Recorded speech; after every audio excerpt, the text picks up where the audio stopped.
what you just said, 2,000 children with cancer or other problems. And that's really a beautiful gesture. That's really good, and we appreciate it. And we'll be working on the rest with Egypt. I think you're going to see some great progress. I think with Jordan, you're going to see some great progress. 3 of us, and we'll have some others helping, and we're going to have some others at a very high level helping, and the whole thing will come. It's not a complex thing to do. And with the United States being in control of that piece of land, a fairly large piece of land, you're going to have stability in the Middle East for the first time. And the Palestinians, or the people that live now in Gaza, will be living beautifully in another location. They're going to be living safely. They're not going to be killed, murdered, and having to leave every 10 years, because I've been watching this for so many years. It's nothing but trouble. Everyone's being killed. They're being robbed. It's like living in hell. And they're going to end up having a great home, great families that don't have to get mugged and killed and beaten up and harassed by Hamas and everybody else. And I know we'll be able to work something. And what you just said about the 2,000 is fantastic. It's so beautiful. It's music to my ears. But we're going to be able to work something, and I know we'll be able to work something also with I believe, not 100%, but 99%. We're going to work out something with Egypt. But Mr. President, during your election campaign, Mr. President, how is the U.S. going to own Gaza? Your White House has made clear taxpayer dollars won't be used for this. So what money are you going to use to buy Gaza? We're not going to buy anything. We're going to have it, and we're going to keep it, and we're going to make sure that there's going to be peace, and there's not going to be any problem, and nobody's going to question it. And we're going to run it very properly, and eventually we'll have economic development at a very large scale, maybe the largest scale on that site. And we'll have lots of good things built there, including hotels and office buildings and housing and other things. And we'll make that site into what it should be. And the people from Gaza who wouldn't be able to be there for years, because you're talking about just to get it and prepare it and to take care of all of the problems that currently it has. As you know, tunnels, and people are in those tunnels. And you have some good people and some bad people, and you may have hostages right now. You know, you have the hostages possibly there. They don't know where they are. And, you know, I have a Saturday deadline, and I don't think they're going to make the deadline personally. I think they want to play tough guy, but we'll see how tough they are. But it's going to be a wonderful thing. It's going to be wonderful for the Middle East. I think it'll turn the Middle East. I think you're going to have peace in the Middle East. You're going to eventually have peace in the Middle East. Couldn't this deadline risk undermining the talks that you're having with the King today, and risk the kind of wider peace that you're trying to? No, because we're not talking about a big situation. We're talking about something that can go very quickly. We're talking about it's going to go quickly. It's not going to take a long time, okay? That's not going to take a long time. You know bullies? You know what a bully is, right? You know, the bully, I've always, and I found it throughout my life, a bully is the weakest person. And they're bullies. Hamas is bullies. The weakest people are bullies. You know that, right? All right, go ahead. Mr. President, you were saying that Palestinians will live somewhere else safe. Where exactly do you want them to live? Well, it's not where I want them to live. It's going to be where we ultimately choose as a group. And I believe we'll have a parcel of land in Jordan. I believe we'll have a parcel of land in Egypt. We may have someplace else, but I think when we finish our talks, we'll have a place where they're going to live very happily and very safely. And, you know, don't forget, they only want to be on the Gaza Strip because they don't know anything else. They never had an alternative. And they don't want to be on the Gaza Strip, but they have no choice. They have to be. And they're being killed there at levels that nobody's ever seen. No place in the world is as dangerous as the Gaza Strip. They don't want to be there. They have no alternative. When they have an alternative, not one person will want to stay where they are. Nobody wants to stay there. They're living in hell. It's a death trap. Mr. President, how do you know that the Palestinians don't want to leave their land? Some people say this is ethnic cleansing. You won't be able to force them to leave their land. They stay We're moving there. them to a beautiful location where they have new homes, where they can live safely, where they'll have doctors and medical. and all of those things, and I think it's going to be great. Yeah, any questions? King Abdullah, what do you think about the U.S. taking over the Gaza Strip? Do you want to see the U.S. own the Gaza Strip? Well, I think, as I said earlier, the president is looking at Egypt coming to present their plan. As I said, we will be in Saudi Arabia to discuss how we can work with the president and with the United States.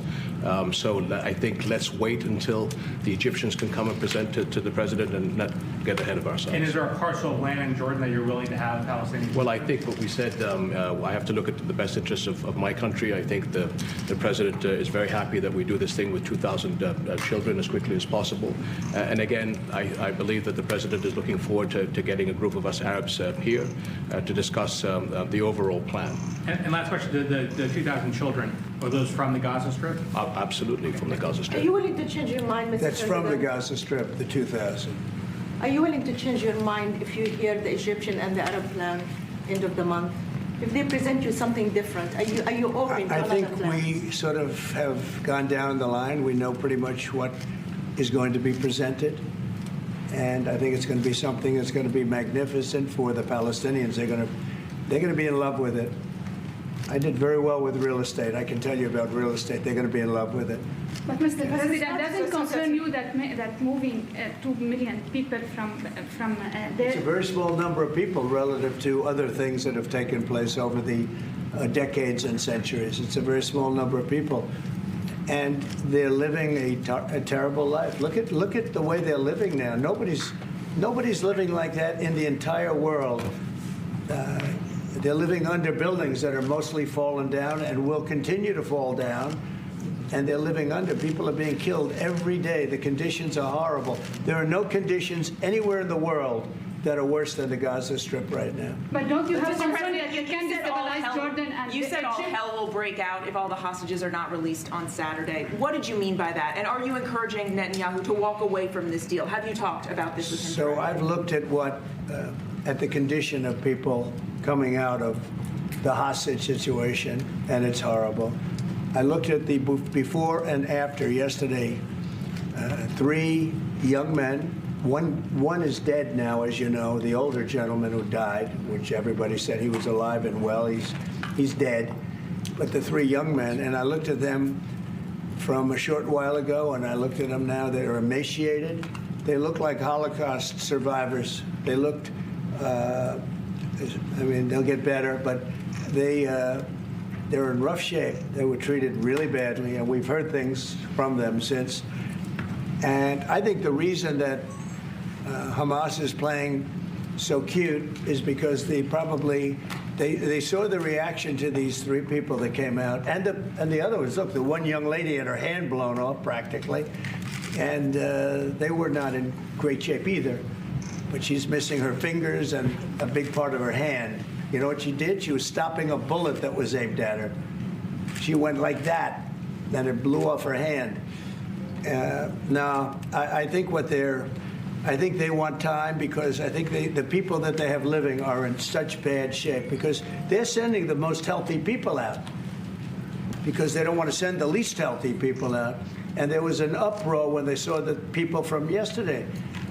So these people are, so I don't want to do 2 and then we do another 2 in another week and then we do 4 in 3 weeks. No.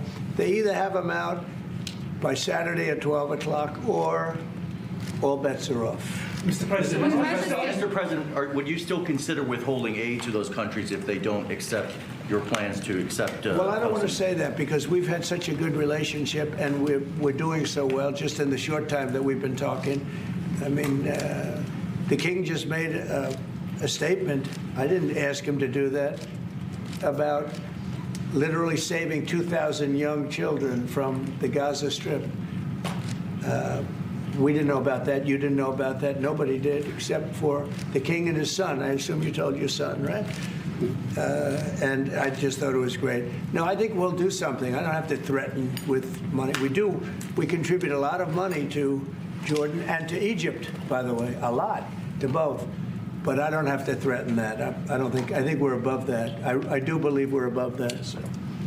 Would you consider other countries, not Jordan and Egypt? There was talks about Indonesia, Albania, other places. Yeah, sure, we would. And we have other countries that want to get involved. We have a lot of people that want to get involved. There's a great sense of wanting to help the Palestinians. There's a lot of good countries out there, people that rule those countries with big hearts, and this gentleman is at the top of the list. And if they don't want to leave, how are you going to force them, Mr. President? Oh, they're going to be great. They're going to be very happy. Can you Your give us a Majesty, sense, Your Mr. Majesty, President, should we may I- expect that the may I- Jordanian response would be part of a coordinated Arab response? The response will be from a multitude of countries, Arab, international. I know the Europeans want to step in. And again, we'll probably have to look to the help of the United States to make sure that COGAT, which is the clearing agency on the Israeli side, makes this as efficient as possible, because 2,000 kids, the best way to get to them is by helicopters and get them straight to our institutions. And I also believe that quite a few countries would also probably like to take some of those kids and have them treated in their hospitals. So we hope to launch this ASAP. Yes, and that's right. This should have been done by the Biden administration, but, you know, they didn't do anything. They didn't know what the hell they were doing. So this should have been done by the Biden administration. This should have never happened, because October 7th would have never happened if I were president. Zero chance of happening. You wouldn't have had that whole mess where the Middle East got blown up, and you wouldn't have had Ukraine and Russia fighting. That would have never happened. And by the way, we're making good progress there, I think. I really think we're making some very good progress. Mr. President, you've said before that the U.S. would buy Gaza, and today you just said we're not going to buy Gaza. We're not going to have to buy. We're going to have Gaza. We don't have to buy. There's nothing to buy. We will have Gaza. What does that mean? No reason to buy. There is nothing to buy. It's Gaza. It's a war-torn area. We're going to take it. We're going to hold it. We're going to cherish it.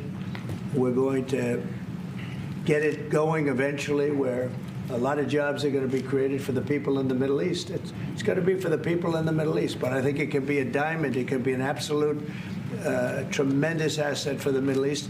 And you're going to have peace. It's going to bring peace in the Middle East. Gaza, the way it is right now, every 10 years you're going to have the same thing happening. I've watched it so long, all the death and destruction of Gaza. A civilization's been wiped out in Gaza. No, it's going to be a tremendous thing. It's fronting on the sea. It's going to be a great economic development job. It's going to put people to work, a lot of people to work, and those people are all going to be from the Middle East. And just to follow up with one on that for King Abdullah, can you clarify again, sir, how do you feel about the U.S. taking Gaza, as the president said? Well, again, this is something that we, as Arabs, will be coming to the United States with something that we're going to talk about later to discuss all these options. And Mr. President, take it under what authority? It is sovereign territory. Under the U.S. authority. And Mr. President, would you seek to personally develop property in Gaza after this happens? No. I've had a great career in real estate. Mr. President, You know, when you've done what I've done in the last number of years, including the 4 years that we should have been doing something else, frankly, because people see that now for sure. But when you've done what I've done, you can just do more good for people when you're president. When you're president, we can do things. This is all things that should have been done, but actually things that shouldn't have had to be done. Gaza, absolutely, it would have been so great if the Biden administration would have started this. But actually, in all fairness to them, it was. They should have never let it happen. It did happen. And because of the fact that they let this happen, this catastrophe of October 7th, something like this becomes practical and very real, meaning the development and all of the things that I've talked about with respect to the Gaza Strip. If you didn't have the October 7th catastrophe, and it was a horrible catastrophe, then probably you wouldn't be talking about that. But the only thing I can say is this is going to bring stability and peace to the Middle East. And ultimately, when it's developed, which will be in quite a while from now, because we want to let things calm down.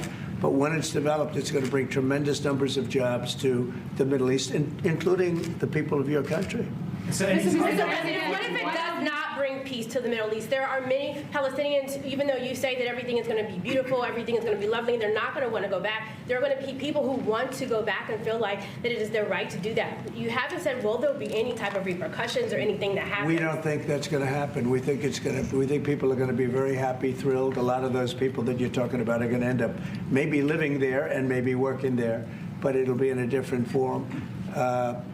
We have had tremendous support for this project, and we think the biggest asset of the project is going to bring peace ultimately to the Middle East. All right. Mr. President, one last question. Go ahead behind you, and you've asked enough. Mr. President, one of your promises on the campaign trail is to bring peace to the Middle East. It was a promise to your Arab voters here.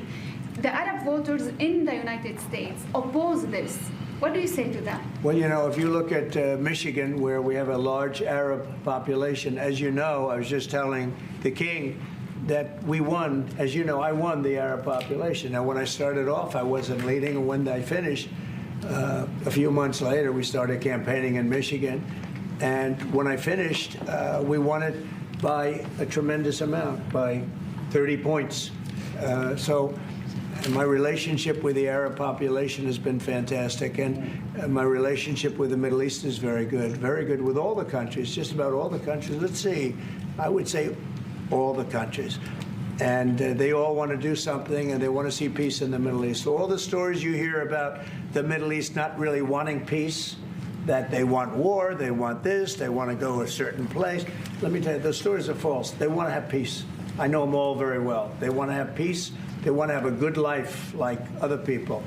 And this will be a big factor in bringing peace to the Middle East. Thank you very much, everybody. All right, guys.